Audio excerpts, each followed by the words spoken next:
Bueno, continuando con nuestro libro de Hans Olaf Lallum,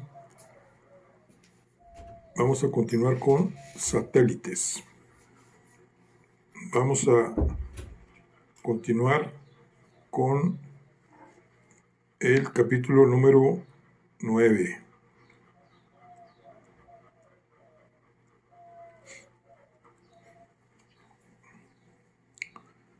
No encontré nada de utilidad en mi despacho cuando regresé a eso de las 4.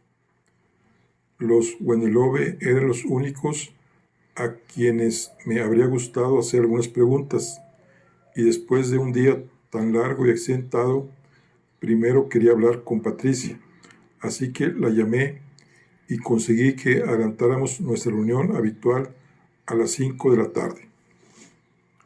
Aproveché el tiempo que me quedaba hasta entonces para redactar un informe sencillo que dejé en el casillero del jefe al salir. Mi reunión diaria con Patricia fue más breve de lo habitual y acordamos limitar el servicio a un café con tarta. Evité mencionar mi visita a María Irene y me limité a contarle mi conversación con su madre en Sheldrup Halls.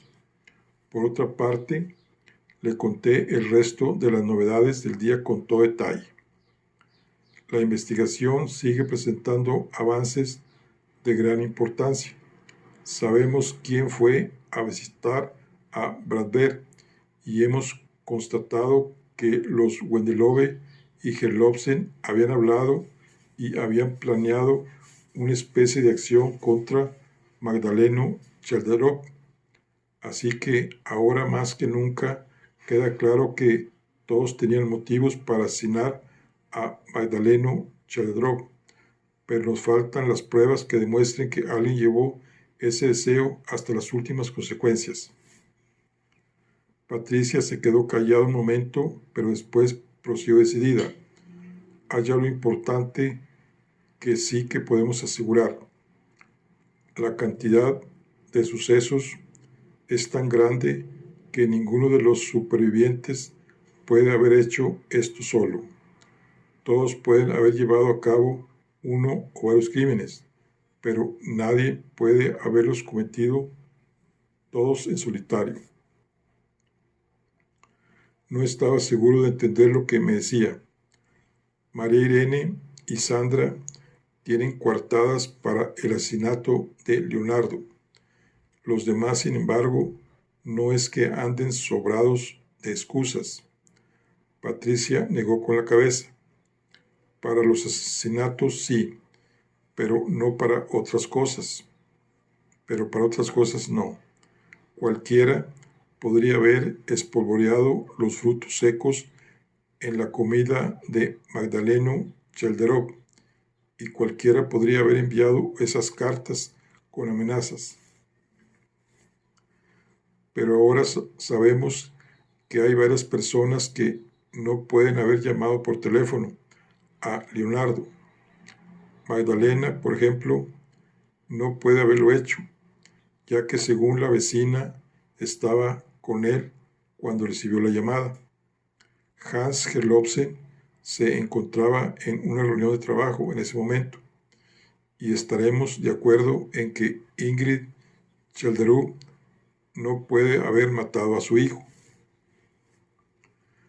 Cada vez estaba más aturdido, y el matrimonio Wendelove pueden haber llamado juntos o por separado y haber cometido ambos asesinatos.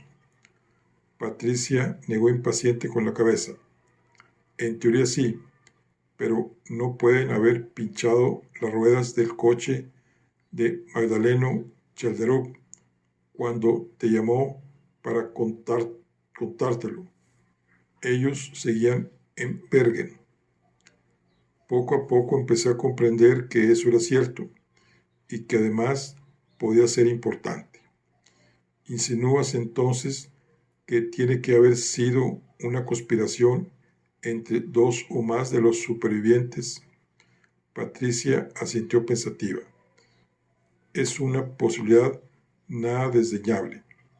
También puede que no haya una conspiración organizada, sino una serie de satélites humanos fuera de órbita y de control que chocan entre sí.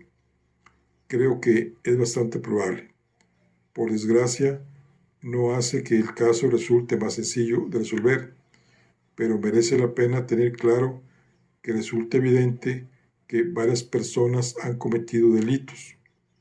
Patricia cogió una porción de tarta, pero la sostuvo unos antes de darle un mordisco. Sigo pensando que a Wendelove le resultaría difícil mentir a un policía. Pregúntale por la amenaza de la guerra. Si llegó a debatir con Gelofosen planes concretos para atentar contra Chelderov, y pregúntale también a la señora Wendelburg si llamó a Leonardo Chelderov la noche de su asesinato. Espero que obtenga respuestas que nos ayuden a avanzar. De lo contrario, nos quedamos callados un segundo. Por desgracia, podía imaginarme a lo que se refería antes de que lo dijera. De lo contrario, aunque tenemos mucha información, no sabemos qué podrás hacer mañana.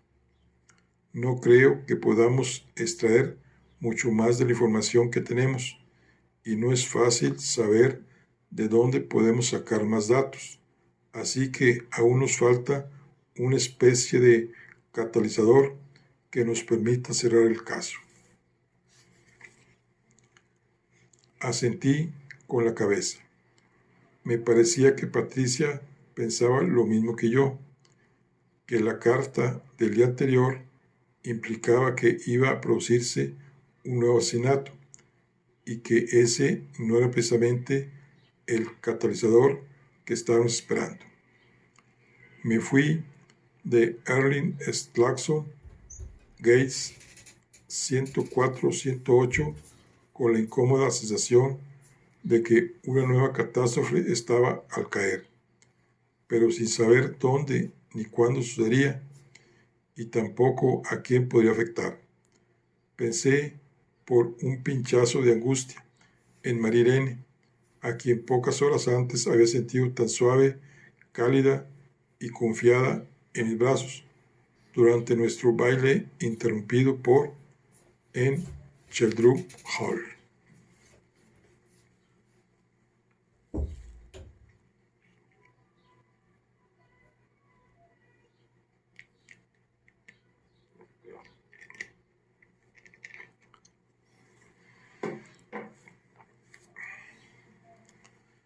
Capítulo 10. Regresé a la residencia de los Wendelove en Skies a eso de las 7. Esta vez fue la señora Wendelove quien me abrió la puerta, con una valiente sonrisa, y me acompañó al salón donde ya nos esperaba su marido. El ambiente estaba tenso, a pesar de que ambos parecían comprender mi situación y se disculparon por no haberme contado antes ciertas cosas.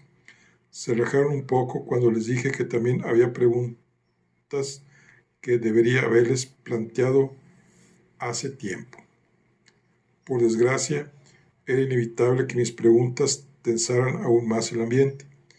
Peter Johan Wendelove admitió de inmediato su dura amenaza a Magdaleno Chelderov durante la guerra. Había vivido una situación tensa y no tenía claro que pudieran confiar en él. En el último interrogatorio, Wendelove había reconocido que había barajado la posibilidad de atentar contra Chelderov si se demostraba su implicación en el asesinato de su cuñado. Como no estaba seguro de que fuera culpable, había rechazado tomar medidas contra él. Gelovsen había planeado varias posibilidades y había propuesto fechas y también las armas que podían utilizar. El matrimonio Wendelove mantuvo que no habían querido seguir adelante con los planes, Ninguno de los dos había oído a Holofernes mencionar nada sobre un posible envenenamiento, y menos aún nada relacionado con frutos secos en polvo o las cenas de los domingos, o al menos eso es lo que decían. El verdadero drama empezó cuando me dirigí a la señora Wendelove y le pregunté sin rodeos si había llamado a Leonardo Chaletruk la noche de su asesinato. Se deshizo en lágrimas. Su marido me miró muy serio, pero por lo que pude ver, también con un brillo de respeto en la mirada. De nuevo fue él quien contestó: es una dura carga con la que tiene que vivir mi esposa y que le pesa desde hace días. De verdad, esperamos que no sea necesario contarle este episodio a la señora Ingrid Childerud.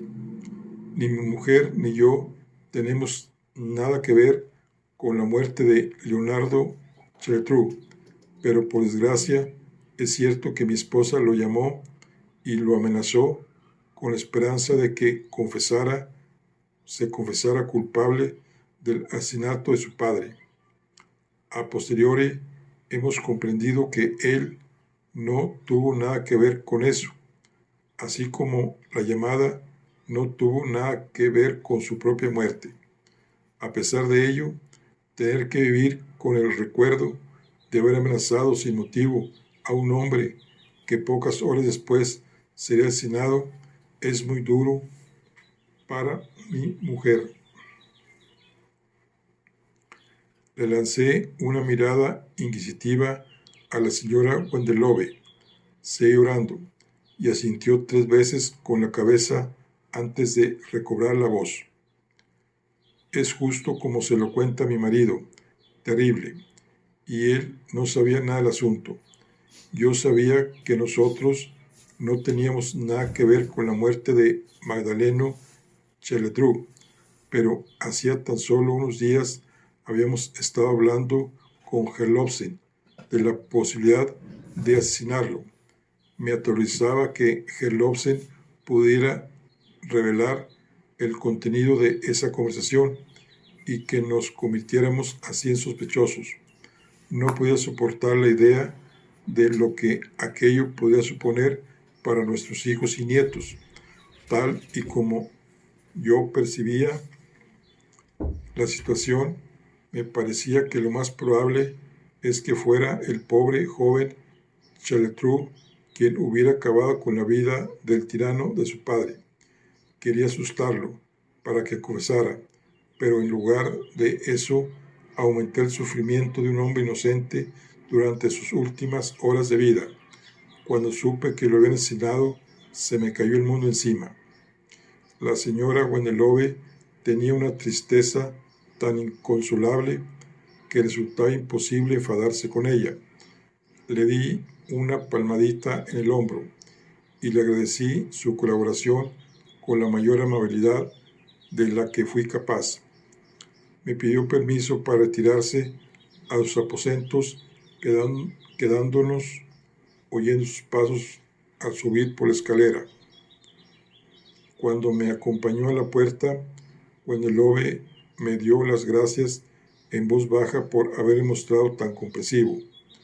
Como comprenderá, mi mujer ha pasado unos días muy duros.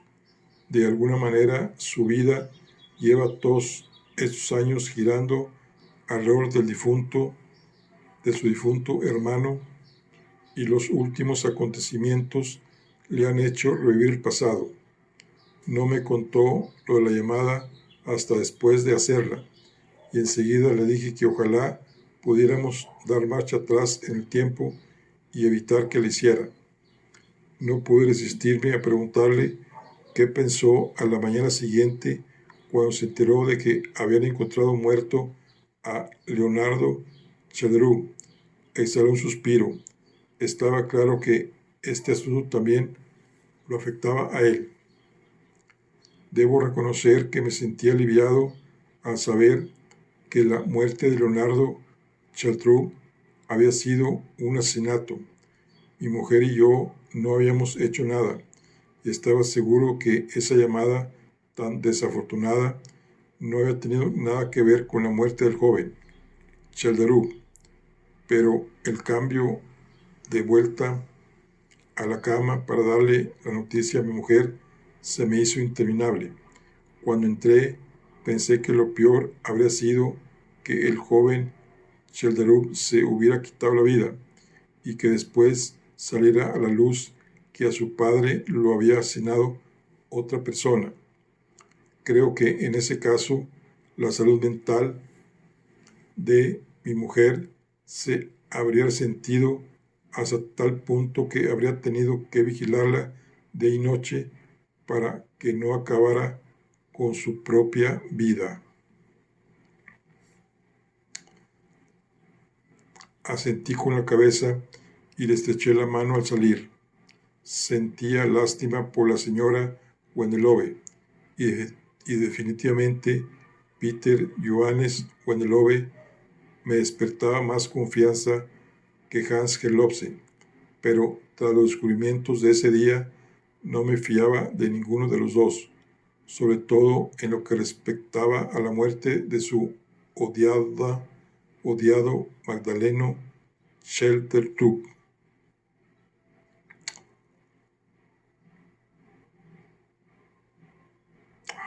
Aquí está la clave.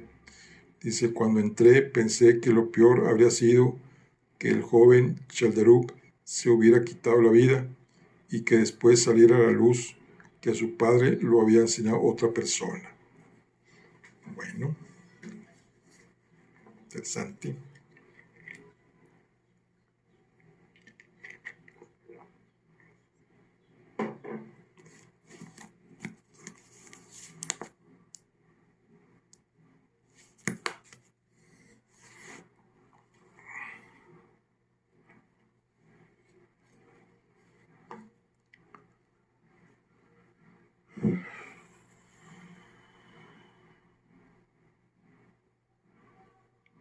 Capítulo 11.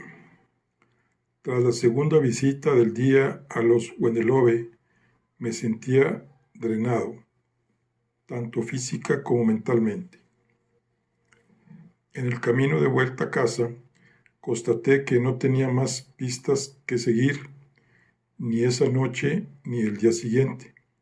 Según lo que había descubierto ese día, me inclinaba a pensar que el asesino sería o Hans Gelobsen o Magdalena Chelderuk. En cualquier caso, no tenía ni idea de cómo conseguir pruebas o dónde encontrar fisuras en sus declaraciones. Además de todos los problemas, me sentía cada vez más cansado, lo que no me permitía pensar con claridad. Llegué a casa a eso de las 7. Puse el despertador a las 9 y me acosté para dormir al menos un par de horas. Caí rendido enseguida, pero tuve un sueño agitado. Las partes implicadas que aún quedaban con vida me acechaban hasta en sueños. Por fin llegó un sueño agradable. Bailaba de nuevo con María Irene en su habitación de Chelderuk Halls. Justo cuando me incliné para besarla, algo nos interrumpió. Esta vez fue el despertador. Todavía tumbado y medio dormido, me di cuenta de una cosa. María Irene no solo me fascinaba, sino que me estaba enamorando de ella. Estaba seguro de que no tenía nada que ver con su dinero y sus propiedades. El diamante y la cadena de oro que simbolizaba su riqueza solo eran un detalle sin importancia en mi recuerdo de Chelderuk Hall. Lo que se había quedado grabado en mi mente eran sus labios rojos, que habían estado a escasos centímetros de los míos, y los jóvenes pechos que había visto asomarse por el escote. Tumbado en la cama, decidí que haría un serio esfuerzo por verlos en su plenitud en cuanto acabara el caso. En mi ensoñación Me imaginé en la cama con dosel de Sheldrup Hals con su boca buscando la mía y su cuerpo gimiendo desnudo debajo de mí. Ya no era esa joven relajada y controlada, sino otra inesperadamente salvaje y pasional. El sueño fue sin duda el punto álgido del día, pero para que pudiera hacerse realidad era necesario que resolviera antes el caso. A las 9:30 me levanté de la cama y me fui al salón.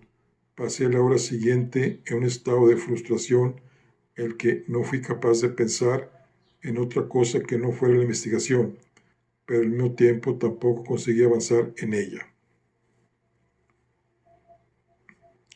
Capítulo 12.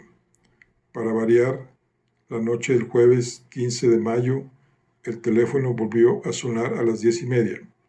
Esta vez la voz que escuché al otro lado del auricular era la de Yvonne Jensen. Puede que sea una tontería, pero poco antes de morir, Magdaleno me dijo una cosa que no comprendo. Además, tengo algo que creo que debo enseñarle. Debería haberlo hecho antes. Es muy extraño y puede que haya hecho algo terrible sin saberlo. ¿Podría venir mañana temprano? Me lo pensé un instante y le pregunté si había recibido algún tipo de amenaza. Enseguida me respondió que no, y añadió que seguramente no corriese tanta prisa y que no tenía que ir en ese mismo momento, pero yo cada vez tenía más dudas. Había algo en la intensidad del asunto y el recuerdo de cuando llamó Leonardo Chaldrú por la noche y lo encontré muerto antes de que yo llegara a su casa a la vez siguiente, así que vencí al cansancio y le respondí que iría de inmediato. Apenas pasaron 2 minutos entre que colgué el teléfono y estuve vestido y preparado en la puerta. Aún así, cuando salí de casa me sentía bastante tranquilo. El desasosiego se apoderó de mí ya de camino a Sorún, en el coche, solo en la oscuridad y sin posibilidad alguna de comunicarme con Yvonne Jensen, Patricia ni nadie más. Mi intranquilidad se debía seguramente a una combinación de la inquietud que percibí en la voz de Yvonne Jensen, al recuerdo de que a Leonardo Sheldrup le habían pegado un tiro pocas horas después de llamarme, y a la carta del día anterior, que advertía de la posibilidad de que se produjera un nuevo asesinato. El caso es cada vez más me sentía más agitado y pisé con más fuerza el acelerador. Tenía buena visibilidad y no había mucho tráfico esa noche. De una extraña manera, el silencio y la soledad de la carretera contribuyeron a aumentar mi incomodidad por la situación. No paraba de darle vueltas que sería lo que Yvonne Jensen quería enseñarme, pero no encontré ninguna respuesta satisfactoria. Conduje durante un buen rato por encima del límite de velocidad y a las 11:05 aparqué el coche y atravesé la oscuridad que me separaba de la casita de Yvonne Jensen en Sorún. La lluvia arreciaba. Corrí a través de la oscuridad y de la lluvia hacia la puerta de entrada. Capítulo 13. No había timbre. Golpeé fuerte la puerta 3 veces, pero no recibí ninguna respuesta. Sin embargo, por las ventanitas pude ver que la luz del salón estaba encendida. Llamé a Yvonne Jensen a voces, pero seguí sin oír ruido. Aporreé la puerta por 4ª vez. Fue entonces cuando me di cuenta de que estaba abierta. Sentí un escalofrío y pensé que algo iba mal, de una manera terrible y peligrosa. Llamé a la puerta una 5ª vez y después la abrí y entré al salón. Lo primero que sentí al ver en los ojos fue un profundo alivio.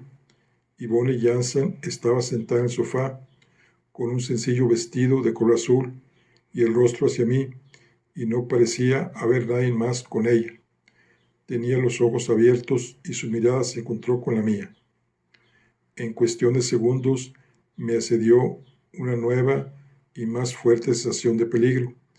Yvonne Jensen me miraba fijamente, pero se quedó sentada. Me sentí aliviado cuando abrió la boca, pero el alivio se convirtió en horror cuando vi que de la boca le brotaba sangre. Enseguida me di cuenta de que también sangraba por una herida de bala que tenía en el pecho. Era evidente que el tiro le había alcanzado un poco más arriba del corazón. En el suelo, a su lado, había una pistola. Lo único en lo que me fijé en ese momento es que parecía antigua. Mi mirada estaba clavada en la mujer del sofá. Me miraba fijamente con ojos grandes y asustados. Las ganas de vivir aún brillaban en ellos. Eso solo podía querer decir una cosa, pero lo que me decían era importante. Yvonne Jensen no era quien había apretado el gatillo. Le agarré la mano. Estaba caliente y aún tenía pulso, aunque débil.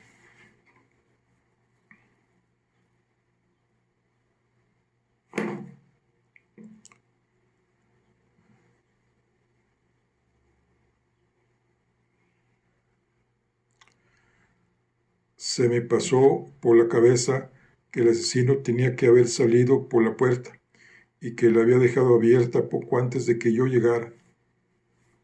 Pero no podía dejar sola a Yvonne Jensen, que estaba gravemente herida. Me agarraba la mano desesperada, como si a través de ella pudiera aferrarse a la vida. De nuevo trató de decir algo, pero la sangre se lo impidió. Me apretó la mano con la suya. Con la otra mano, la izquierda, señaló sin fuerzas a la parte de atrás de la habitación. Levanté la vista, pero no vi a nadie. ¿Ha sido Hans Herlofsen?, le pregunté. Me miró a los ojos, pero no percibí que me confirmara o me desmintiera nada con la mirada. Lo mismo ocurrió con la siguiente pregunta. ¿Y Magdalena Chalderov? No puede decirse si Yvonne Jensen no quería darme una respuesta afirmativa o si no era capaz de hacerlo. Yvonne Jensen se aló hacia atrás con la mano izquierda, casi sin fuerzas. Me miró con un gran deseo de decirme algo, pero sin poder expresar qué. Levantó la mano que tenía libre despacio y se la apoyó en la barriga. Entonces cerró los ojos. En cuanto cerró los ojos, le tomé el pulso en la muñeca y conté 4 latidos lentos. Después se le paró el corazón. Me quedé unos segundos ahí sentado, con su mano en la mía, y después me solté despacio su cuerpo que se hundió sin vida en el sofá. Enseguida me invadió una furia desatada, en parte hacia mí mismo, pero sobre todo hacia la persona sin rostro a quien buscaba. Yvonne Jensen había muerto y su hijo estaba muriendo dentro de ella. Yo había llegado unos minutos demasiado tarde para poder impedir el asesinato y a solo unos segundos de haber podido oír de boca de Sidney Jensen quién le había disparado. Ahora no sabía qué hacer. No había visto a nadie en la oscuridad. Todo apuntaba a que el asesino tenía que estar ya muy lejos de ahí. Me acerqué al teléfono y llamé a una ambulancia. Luego llamé a la comisaría de Romerica para avisarles de que se había producido un nuevo asesinato y que me encontraban en el lugar de los hechos. Después llamé a Patricia. Temía que se hubiera acostado. Sentí un gran alivio cuando, después del 5.º tomo, escuché su voz. Le expliqué a toda prisa de dónde le llamaba y lo que acaba de suceder. Se hizo el silencio durante unos segundos, un silencio sepulcral. Parecía que los dos hubiéramos dejado de respirar. El silencio lo rompió Patricia, resoplando tras varios minutos sin aliento.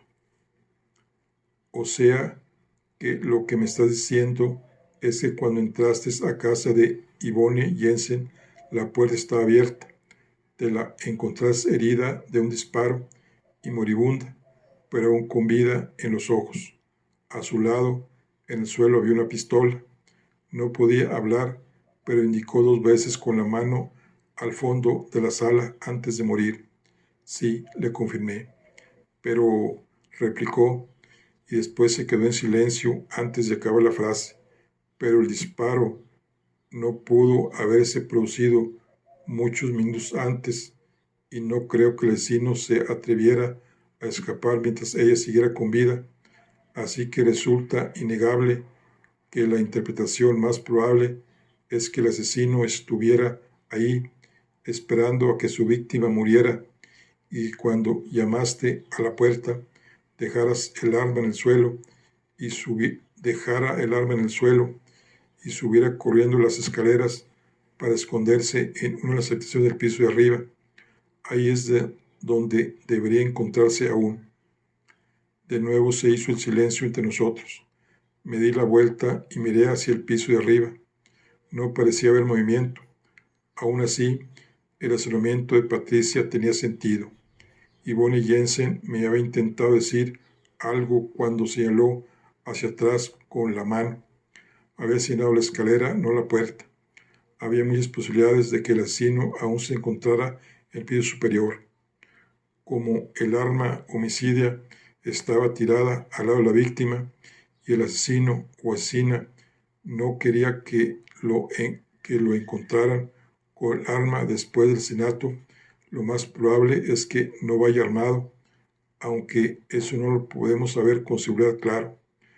Como no has oído ningún ruido y el asesino no ha querido enfrentarte a ti, lo más seguro es que se trate de una sola persona, pero eso tampoco lo podemos saber con seguridad, dijo Patricia, que de repente parecía intranquila. Le di las gracias y le prometí que la llamaría de nuevo en cuanto tuviera la oportunidad de hacerlo. Entonces colgué el teléfono. Me quedé ahí, sentado un momento, mirando primero el cuerpo sin vida de Yvonne Jensen, luego la escalera vacía y después de nuevo a Yvonne. Se me pasó por la cabeza llamar a comisaría para pedir refuerzos, pero no estaba seguro de que hubiera alguien en el piso de arriba, y en caso de haberlo, el riesgo de que escapara por una ventana o por un balcón aumentaba cuanto más tiempo pasaba hasta que llegaran mis compañeros. ¿Cuándo tardarían en llegar a estas horas de la noche? Además, era algo que desconocía. Me quedé sentado, observando la pistola.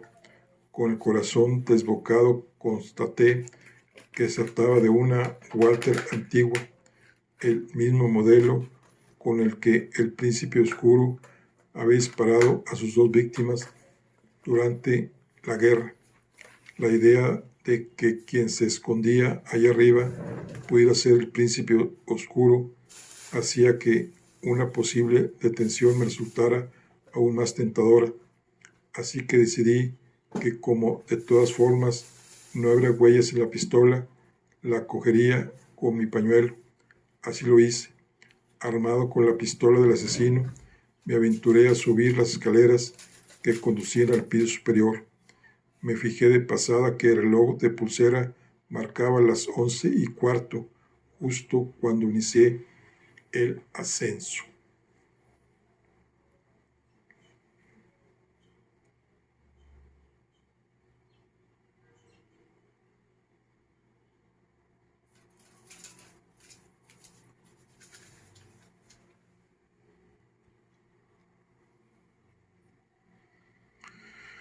Capítulo 14. La escalera crujió y se tambaleó amenazadoramente bajo mis pies. Por el contrario, en el piso de arriba reinaba el silencio. Había 3 puertas. No tenía motivos para preferir una por encima de las demás. Lo más evidente, pues, era empezar por la puerta que estaba más cerca de la escalera. No estaba cerrada con llave y no se veía ninguna luz encendida a través de la cerradura. Golpeé la puerta con fuerza un par de veces y después la abrí con la pistola en alto. No había señales de vida, pero sí algo que me revolvió el estómago. Era el dormitorio de la difunta Yvonne Jensen. La cama estaba preparada para esa noche, y junto al cabecero ya había una cunita. Me alejé de la cuna y comprobé enseguida que no había ningún escondite posible en la habitación, tampoco vías por las que escapar. La habitación no tenía ventanas, solo una rejilla de ventilación en la pared. Salí de nuevo al rellano y me dirigí a la habitación del medio. También estaba a oscuras y tampoco estaba cerrada con llave. Volví a llamar 2 veces, pero no obtuve reacción alguna. Con los sentidos afilados y la pistola preparada, abrí la puerta. Esta vez lo que tenía ante mí era un pequeño cuarto de baño. Ahí también se veían las ganas que tenía Yvonne Jensen de ser madre. Junto al sencillo lavabo había un cambiador. Tampoco encontré el rastro de la persona que había asesinado a la madre y a su hijo, aún por nacer, hacía tan solo unos minutos. En el baño tampoco había ventana, solo una rejilla por la que apenas se podría sacar la mano. En resumen, solo quedaba una puerta. Si el asesino o asesina hubiera subido corriendo al piso de arriba, tenía que estar ahí. Sentí que la tensión crecía por momentos en mi interior al ver que la tercera puerta estaba cerrada y que la llave estaba echada por dentro. Llamé fuerte a la puerta con los nudillos y exclamé que estaba armado y dispuesto a echar la puerta abajo. No oí ningún ruido ahí dentro. Me acuclillé frente a la puerta y saqué la llave de la cerradura, ayudándome con las llaves del coche. Ahí dentro la luz también estaba apagada, pero percibí un movimiento en la oscuridad. El corazón me latía desbocado. Todo indicaba que el asesino y la respuesta a la investigación estaba a una puerta y pocos pasos de distancia. Volví a golpear 2 veces la puerta, con fuerza, y exclamé que iba armado y que no respondía de mis actos a menos que el asesino abriera la puerta de inmediato y saliera con las manos en alto. Seguía sin oír ni un ruido. Me puse de pie y me lancé contra la puerta por primera vez. Entonces oí un ruido que provenía de dentro de la habitación. No pude distinguir de qué se trataba, pero el caso es que el asesino estaba ahí dentro y yo traía algo entre manos. Me sentía cada vez más agitado. La puerta parecía frágil y una de mis bisagras estaba suelta. Tembló la primera vez que me lancé contra ella. A la tercera se abrió con un estruendo. Mantuve el equilibrio, me hice hacia atrás y destrocé lo que quedaba de la puerta. Alto ahí, exclamé. La tercera habitación del piso superior de la casa de Yvonne Jensen era un pequeño trastero de pocos metros cuadrados. Ahí tampoco no había ni un alma. Pero en esa habitación había una ventana abierta. Justo cuando entré en la habitación, oí un golpe que provenía de fuera. Había unos 3 metros de caída. Por la ventana vi una figura con un chubasquero, capucha y guantes que se levantó del suelo y echó a correr por la ladera que estaba junto a la casa. Esa visión me despertó el instinto cazador. Pocos segundos después salté por la ventana y por suerte caí con los 2 pies. Capítulo 13. Alto, exclamé, en cuanto recobré el equilibrio, y pegué un tiro al aire sobre la cabeza de la persona del chubasquero. No hubo reacción alguna. La persona del chubasquero no giró la cabeza y mucho menos redujo la velocidad.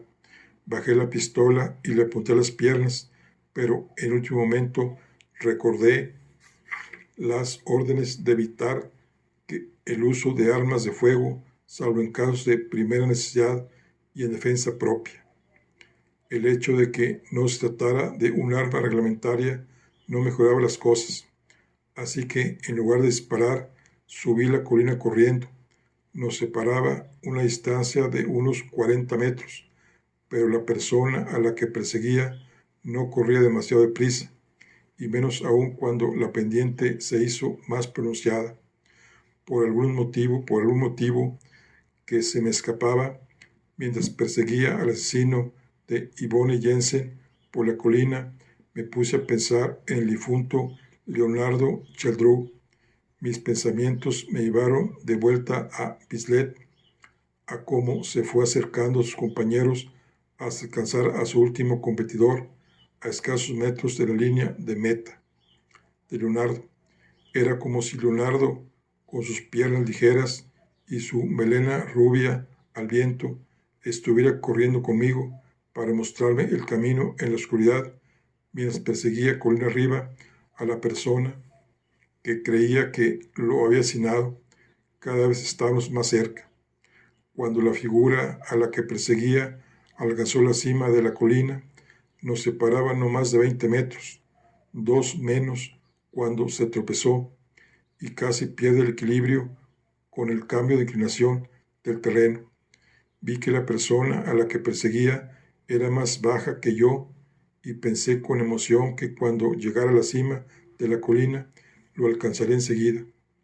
Justo entonces oí un ruido que me hizo soltar maldiciones e insultos en medio de la oscuridad de la noche, el sonido impaciente de un coche que arranca. Llegué a la cima justo a tiempo para ver cómo desaparecía. El asesino o asesina de Yvonne Jensen tenía la sangre muy fría. Pisó a fondo el acelerador y no encendió las luces. Lo único que pude percibir fue el movimiento del coche que dio un giro hasta desaparecer en la oscuridad.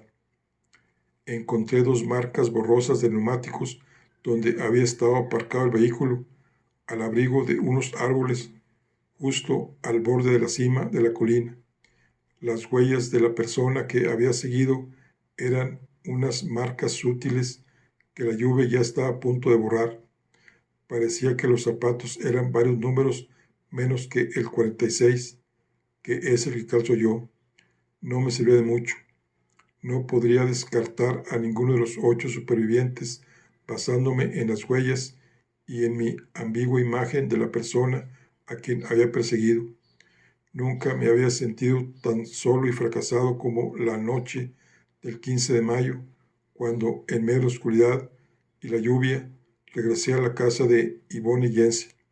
Había estado solo a unos pasos de su asesino y de la respuesta a todo el misterio, pero no había conseguido detener al sujeto o revelar su identidad.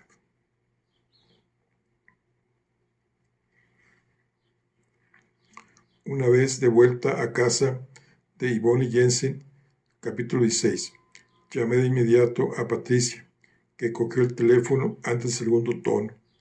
Me pareció oír que exhalaba un suspiro de alivio cuando reconoció mi voz. Le conté muy rápido lo que había pasado desde la última vez que hablamos. Me dijo con un arrebato inesperado que debería haber disparado al asesino en el pie, pero enseguida añadió que no podía hacerlo, dado que tenía órdenes estrictas que me lo impedían. Asentí a ambas reflexiones. Me propuso que fuera a verla al día siguiente cuando pudiera y me aseguró que estaría preparada a cualquier hora entre las 7 de la mañana y las 12 de la noche. En ese preciso momento oí las sirenas de los vehículos que se acercaban a la casa. Le di las buenas noches a Patricia y colgué el teléfono. Solo más tarde me di cuenta de que había olvidado preguntarle quién creía que había enviado las misteriosas cartas con amenazas. El caso cada vez me obsesionaba más y tenía la adrenalina cada vez más disparada. Aunque ya eran más de las 12, no pude abandonar el lugar de los hechos hasta que no se llevara a cabo el registro. El único hallazgo interesante lo encontramos en el bolsillo de la chaqueta de Yvonne Jensen. Por otra parte, era tan sensacional que no paré de darle vueltas hasta que me quedé dormido a eso de las 2 de la mañana.